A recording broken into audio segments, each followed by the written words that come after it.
I prefer to create templates using Google Slides as opposed to Google Docs. This is part 2 of our series on creating templates. And the reason I prefer to do it from presentations is there's a lot more freedom as to where you can place items. There's no issues with text boxes colliding with images and not allowing you to place things where you want to. I'm just going to choose a simple theme for this, just a plain old theme.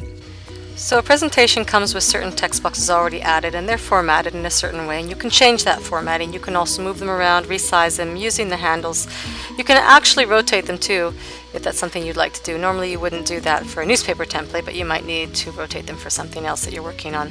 So if you look at it, it's at font size 52 so far in the first text box that I'm provided with, and Arial is my font. Again, those can be changed. I can change the color, I can modify the font to bold, italics, underline it, etc. And you'll see this is what it looks like when I type in my text.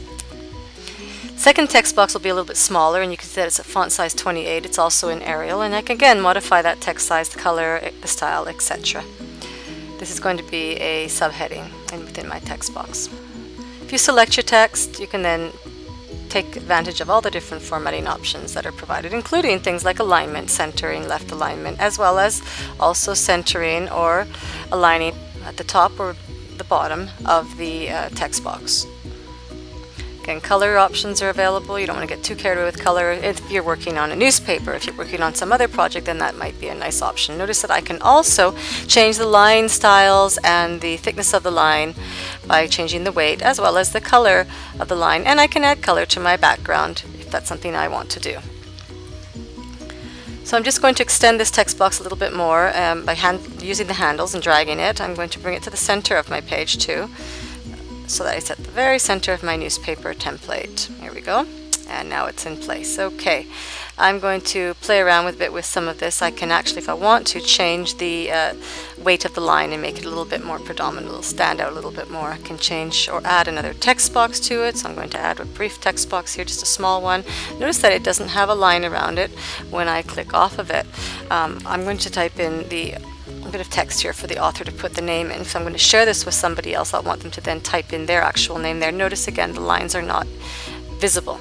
I can change that by adding weight to the lines, color to the lines, etc. Using the formatting options. Move things around a little bit more, make this fit nicely, use the handles if need be. I can also place it at the bottom, but normally the newspaper, the author's name will be at the top somewhere close to the heading or the subheading, the title of the article, depending on what you've got on your page. I'm going to add another text box. This time the title is going in there, and of course now I've got a bit of a conflict here on my presentation slide. Notice that these conflicts are really easy to resolve by using the formatting options and dragging and dropping in a presentation. It's not quite as easy when you're working within a document. And it doesn't look very good. I think that there's a problem, an issue with some of my line styles and sizes. So I'm going to go in and change the style back to just a plain line and make sure everything is in position. Maybe bold that text so that it's in line with what's in the prior text box as well, where it says fire in the room, which is the title of the article. So next, I'm going to bring in an image if I want to, or I can bring in a shape. This time I'm going to choose a shape. You can actually type within shapes as well. You'll see the cursor has appeared there, and I can place an image there or have someone who's using my template put the image in that box, especially if I'm collaborating with others or sharing this template with a group of people for them to create their own, and this is the template I want them to use. I'm resizing, moving it around. I can add another shape now and make this the background for my initial shape. This gives me a bit of a frame. If you right click on it, you'll see that you can actually change the order and send to back or send backwards. I'm sending it to the back. And I'm going to change the color of it, the fill. So if we take a different fill color, probably not orange, something darker, then I've now got a nice little frame, which I can then resize my shape within or reposition it within using the handles. Okay, another text box for the bottom for the next article. Again, look at the weighting of my lines around my border if that's something I'm interested in doing. So again, I've got a text box here. I can type in another article if that's what I'd like to do, something in editorial maybe, and pretty much that's how you would work with this. I can add an image if I'd like to in there. I can add the date at the top using another text box. Again, I do not have to have the line formatted. It could be invisible.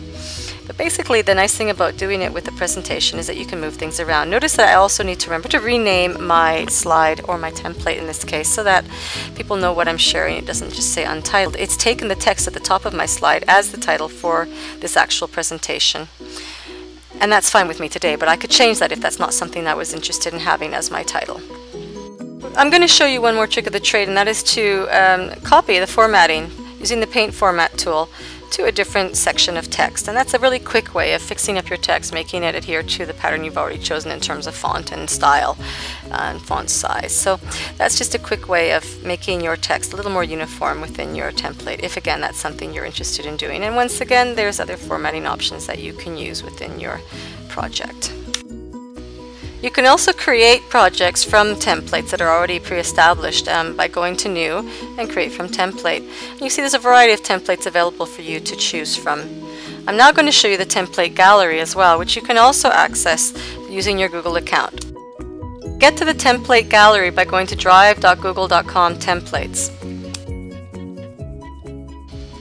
You can perform searches for different templates. You can search within your own templates if you've uploaded any, or templates that you've used before. You can also narrow your search by hottest, all types, different categories as well. You can submit your own templates to the gallery by clicking on the Submit a Template option, entering a description for your template, selecting a category. There may be another category you'd like to enter, as well as the language that your template is in, and then submit it to the actual gallery so that others can then access it once it's been submitted. And that's it for templates from presentations. Enjoy!